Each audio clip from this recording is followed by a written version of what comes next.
C'est un endroit délicat, une traversée de voies de chemin de fer. Alors, quand il s'agit de réaliser un forage dirigé de 60 mètres de long, il ne faut négliger aucun détail. Lorsqu'on doit traverser le domaine infrabel, à juste titre, on a des autorisations à aller chercher.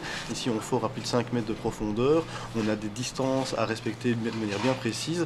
Et donc, toute cette information, finalement, est récoltée auprès d'un seul coordinateur, un seul entrepreneur. Et ça permet en tout cas une plus grande facilité et un gain de temps. Et oui, car pour ce chantier, la société Orez a proposé à Proximus et à la société Wallonne des Eaux de travailler ensemble, en synergie.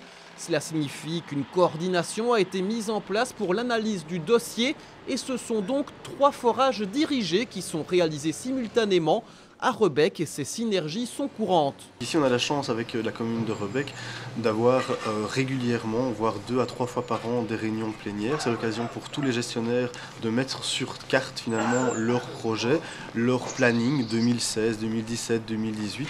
Et le but à l'issue de ces réunions plénières, c'est finalement trouver un timing commun, un tracé commun, des projets communs et de pouvoir après les traduire en chantier de coordination. Et c'est généralement à l'issue de ces réunions qu'on désigne qui va être le pilote, qui va prendre le chantier sous son bras.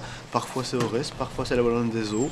Et donc à ce moment-là, c'est l'occasion de dire, ok, voilà, on a un chantier, on va le réaliser en 2016, comme ici à la rue de l'École.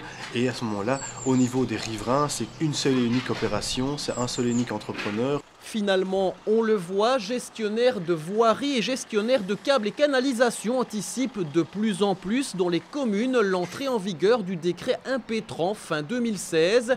Généraliser cette pratique vise à faciliter la vie tant des clients que celle des autorités.